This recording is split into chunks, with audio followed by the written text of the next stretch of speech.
Welcome back to my channel, guys. Thank you for the support, subscriptions and everything else. I really appreciate you guys. Ndongotanga nekutenda Mwari nezuva ranhasi, creator musikudenga nepasi nezvinhu zvose. Ndoda kukutenda iwo nemi nesupport yenyu. Right, ndiri muZvishavane. Ndakanga ndiri kuZvishavane zvangu, but aishi ndakunetswa nevanhu manje zvikanzi tiri kunzwa kuti mune chamuri kubika chiri kuda kubuda, saka varoda kunzwa kuti zvakamira sei. So I had to cut short my stay to go back to Harare, so that tionesane kuti zvakamira sei. There's a lot of excitement, which is something good. It shows that you guys, you know, support as sure. So vanoziva nzvimbo ndichakutaridzai. Zvishavane mutauni macho munozikanwa nema artificial mountains, because ndo munorwaka asbestos zvamunoziva nguva yakabva. Naro timu rangu tiri kuenda, ndakuenda kuRank, chambopinda zvangu nemutown, then I'll catch a bus to Harare. Tifambire nyaya dzacho so that you guys really know what's going on. Because ndimi ma-stakeholders acho ka, tikasakuudza imi muka zvinodhakwa handiti. So here we are. Namukoma vari kutyayira zvavo.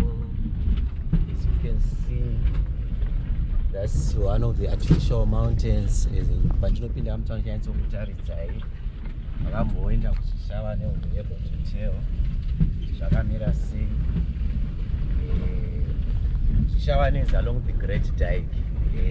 There's a lot of minerals in Zvishavane. Zvicherwa zvese I would say unozviwana tiri ku-Midlands province handiti. So yeah, ndizvozvo guys. Tinenge tichingoonesana nzvimbo yacho. I'll just catch up with you later. Right, ndapa Rank, ndakumirira bhazi. Ndobva ndarova pasi. Muzukuru wakuenda kuchikoro. Right, bye bye. Take care. Amuzukuru kangu apa. Right. Take care wazukuru. Vari kuenda kuchikoro. Right, take care. Ndokufuna ndasvika handiti. All right. So ndizvozvo guys, ndiri kuzvifambira. Right, ndasvika bhazi raenda. You know, I couldn't get a transport direct to Harare. Saka ndakutongomira apa vakomana vanenge vachinetsa, vakomana vemushikashika. Pinda mangu, ita so. Iwe shamwari, unaonawo mabhegi angu apa? Mangoionawo staira yacho. Vakomana vacho zvakaoma inotambika pana mabati. Ndiyoyo. So regai ndingomira guys, hapana kutamba. Ko ndiri munyika yemuZimbabwe, tiri muZimbabwe muno. Saka tinenge tingoona kuti ndeipi plus I'm not in a hurry zvangu. Ndinongosvika timu rakandimirira for my interviews.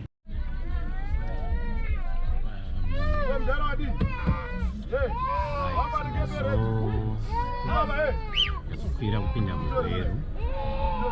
So namuGweru I left Zvishavane. Kukwira kombi vakomana vemushikashika. Transport was a problem from Zvishavane, but zvikuendeka. Zviri Harare very soon. Then mangwana ndokutanga basa rekutsvagana nevakomana. Tonzwa kuti zvakamira sei, chirongwa chedu chakamira sei.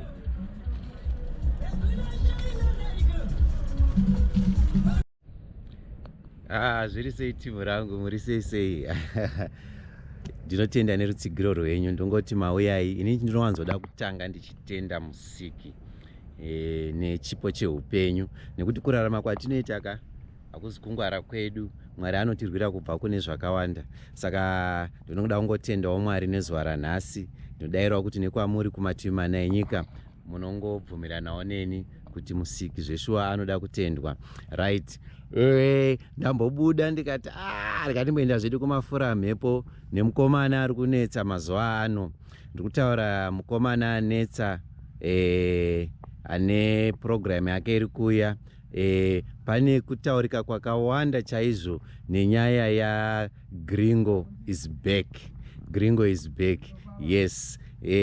Vanhu vari kufara, vanhu vakamirira, vanhu vada kunyatsoziva kuti mukomana uyu achafila here bhutsu dzamudhara wake. Handiti? Saka tatitikawana uno mukana timboona kuti zvakamira sei. Chandoda kukuudzai ndechekuti yes, Enoch created the story, so Enoch is still involved munyaya dzekwa Gringo. Handiti, he created the story. Main actor ndiye Gringo. You have noticed kuti mudhara gweshe gweshe akadzoka aripo, isu tiripo. Saka kuti tibatsirane nemukomana, zvizhinji zvinenge vichingotaurika nekuzvionerawo mega kuti zviri kufamba sei panhau yemukomana. Chandoda kuzivisa ndechekuti production independent production. Kana chidaro ndikuti chiko hapana akabisawo mari kuti tiite production. Vanoziva nezvemafirimu zvinoti dhurei kuita firimu, asi vakomana vakangobatanidza iye Junior Gringo, kune vakomana weDarling Media, one or two guys vanoya kwaringoti vakomana ngatiitei chinhu ichi tishandisa mari dzedu dzemuhomwe. Saka production is an independent production. Asi tinenge chingoto kune vaya vanofunga kuti ano because ichiri kubikwa, of course my episodes aripo hapo zvawo, but kune vanenge vangofilawo kuti no guys, you're doing a good thing, toda kuti tishandidzane tese. You're welcome to assist in cash or kind. Vane madzimari, vanoda kupawo chikafu, vanoda kupawo transport, vanoda kupawo accommodation panenge pachiitwa basa iri, vanotoda kuwedzerawo makamera kana kuti chi, haiwa sunungukai. Production ndeyeduka. Hatingazvibikirika sadza ratinodya tega, tiri kubikira imi vatsigiri vedu. Saka ndinotenda. Right. Ndabva ndangoita rombo rakanaka, ndasangana nechikomana. Koma muri seiko? Abo madi. Zviri kudidi? Aiwa, nice. Komana, aiwa tiri bocha izvo. Ndimuri kumbobokola kuti zviri sei mumakamera. Handiti aiwa ndizozo. Mukoma ndangoita rombo ranga ndasangana nemi, ndanichatongoya kuzokutsvagai. Alright. Pane nyaya iri kungonetsa, vanhu varakaona tumaclip tweprogram yamuda kuita yakanzi Gringo is back. And vanhu vari kufara zvisingaiti kuti mukomana akupinda mutsoka dzamudhara wake. Tatangofunga kuti zvaGringo zvakaparara. Handiti, but kune vakambokuonai, vanokuonai mutomboita muchiita MC futi, pane maproduction vakamboita, vanhu varatidza kufara ende vakamirira zvakare kuti toda kumboona kuti zvinofamba sei. Mungatiudzawo chini nyaya yeproduction iyi, vamuri mukushanda nawo, mashandiro amuri kuita nekwamuri fungawo kuenda muchigadzisa legacy yamudhara wenyu? Yeah, you know what, the return of Gringo yadzoka. Yeah, I know most of people vaibvunza kuti ko mudhara gweshe ari kupi, mbudzi yadhuri ari kupi, ana Stella January waripi? Tikati aiwa no, ngatinonowakokorodza titasi titange kubura chimwe chitsva. And I'm happy kuti mudhara Enoch Chombori varipo, vari kuisa utakunanzwa wacho kuti chinhu chedu chinyatsobuda solid. Saka ndinoti aiwa no, tinotenda nerutsigiro rwamuri kutipa. Vamwe vari kungoisa zvimalikes, vamwe vari kuisa zvimasubscriber kuti basa redu riende mberi, because kana tisina homwe zvinodhakwa. Tinomboti zi momboti ko vanhu vaita sei because tisina vari kutibatsira kuti zvedu zviende mberi. But aiwa ndiri kupromisai mafireworks, and I'm happy kuti zvacho zviri kumbosunga, but zviri kuita kuti tisvike paextend yatiri kuda. Saka tiri kuti makaramba muchiti support, ndidi kunyeperai, munoramba muchinakirwa zuva nezuva. Saka keep on subscribing, muramba muchikoisawo malikes. Kunoda kubatsirawo because pambaite chitobvisa emhomwe paipa pamamboda tichipenga paya muchiti MC ndokwati tichina notora dzimwe tsari dzemari kuti wedzere kuti munakirwe. Saka vanoda kubatsira, please feel free kuti conducta, motibata, motipoza minazvo izvozvo tinotambira nemaoko maviri, because what we want, toda kuti the legacy isadone 1 2, toda kuti munakidzwewo zvekare. Saka tiri kuti alright. Saka nyaya dzekuekita idzi makazvitanga rini? Mudhara indi yakakumanikidza here kana kuti makangonzwawo kuita chido chekuti regai ndingoti ndikangoti acting ndakaitanga mudhara asati atombofa. Okay. asati akutomboziva kuti mufana ari kuita zveacting because ndaita ndakawanda because mndaranga asikazvidi Mndaranga asingadi. aiwa anga asikadi kunzwa nyaya yeacting mba. Okay. Saka ndaitota ndakawanda udzamana atozoona kuti chimufana ichi because amaNicaland vafana vazhinji tatine yainzi Pamkwidza Arts Club ndoyataimhanya nayo. Saka vafana vazhinji vaitoshamisika kuti aringonzi Pamkwidza ndiani because vafana vangoti Pamkwidza because padeni pedu isusu pakaita Pamkwidza so saka tava tangoiti Pamkwidza Arts Club. Saka munhu wese angoti Pamkwidza tamana mndu azongoti meno ngatimbokupai try timboona kuti aufa but tatambogara tichimbodaidai because taiba manotsi pawaita rehearsal tenyepera kunga wakapusa but utiziva kuti muchikopa kumbokopa zviviri zvitatu handiti vanhu vakawanda vari kutaura kuti zvinogona kuva easy because vari kutarisa chiso chenyu voice renyu ndi the late legend chaiye saka besides yekuacta pane zvimwe zvamunoita here uyezve vanenge vachida kuona zvinhu zvamunoita vanoenda pamachannels api? Alright, beside acting I do choreography madances. Okay. Zototi this year I think patiri kuenda noisa tombstone ramudhara tichaita service but after that tiri kutanga taita inonzi movie ratida kuita remadances. Rinenge tichitaura about history yamudhara pawakatanga zveacting maitira azvaita chaizvo because I know kuti vakambondiudza zvimwe kana pane zvimwe ndichatsvaga vanoziziva kuti zvichinyatsoita chaizvo vachindiudza history yavo yekufamba netsoka vachienda kuZBC kuti waone row yaGringo everything. Saka tiri kunza step up in Zium inenge iri yemadances. Saka iyoyo anytime then I do MCing, I do marketing. Ndo zvimwe zvandoita kana muchida kutoona munongenda pakanzi Pwaka Skits. Pwaka Skits. Facebook it's Pwaka Skits. YouTube Pwaka Skits. Na TikTok na Instagram it's Gringo Junior ZW. Alright. Mudhara wenyu asati ashaya ane here manzwa akambokupaiwo sekuti anga akuziva kuti matora tsoka dzake amungati akakubatsirai kana kuti ari kukubatsirai munzira yamuri kufamba? Tinodayira kuti hazvizi nyore kusvika pamuri ipapo. Zvakawanda. Chekutanga akanditi mwanangu kana uda kuti zvinhu zvako zviende mberi namata. Ndo the first thing chaakatanga kundiudza. I think akazvitaura ma-first days akarwara. Takutoti mudhara hakusisina and the way akataura nayo takatombochema.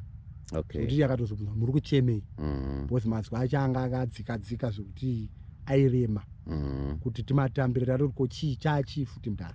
Saka mashoko akangotira ndekuti mufana wangu namata zvese usati waita anything kuti ukunde isa kuna Mwari and then uzoita zvinhu zvese wanamata. Saka ndingangoti ndo zvinhu zvinoramba zvakandisimbisa. I know kuti at first bhutsi dzaidza dzakakurisa nanhasi dzakakura hadzo but I try by all means kuti renyu riri kuenda richikura ndikuita kuti tsoka irambe yase ichienda but ndinovimba kuti nezvaakandipa uso hwaakandipa I know kuti ndinogona kudzikwana dzotozoita diki ndidzo ini ndaakutoenda handiti.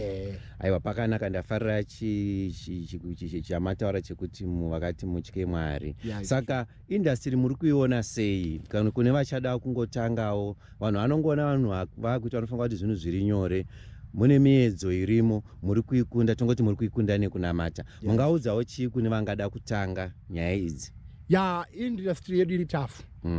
Inoda kwesimba because haisi easy. I know that most of people they think kuti ukangotora camera kana ukatora phone then you take a video obva watodai. Yes, of course zvinenge zvakadaro but kuti uzowana chowiri chekuti uzoramba uchicontinue zvinogona kurema. Saka pano pekuti panoda kusimba kuti uramba uchasi urimo mugiya racho. Saka handiri kunyepa industry yedu yakaoma. But the other thing chimwe chindofunga inini I was thinking kuti sema artist vanhu vakabatana I think tinokwanisa kubuild a film industry yedu yemuno muZimbabwe.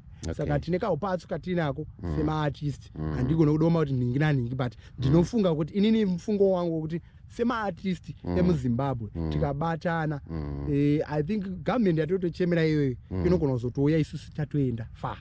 But nenyaya yekuti tine kakurwirana nekunzwirana godo kuti aita chinhu chakanaka hatigone kumusapota but tikasapotana kuti pakaitwa chinhu chakanaka toenda nosapota munhu chokusumuka. I think that's the way to go. All right.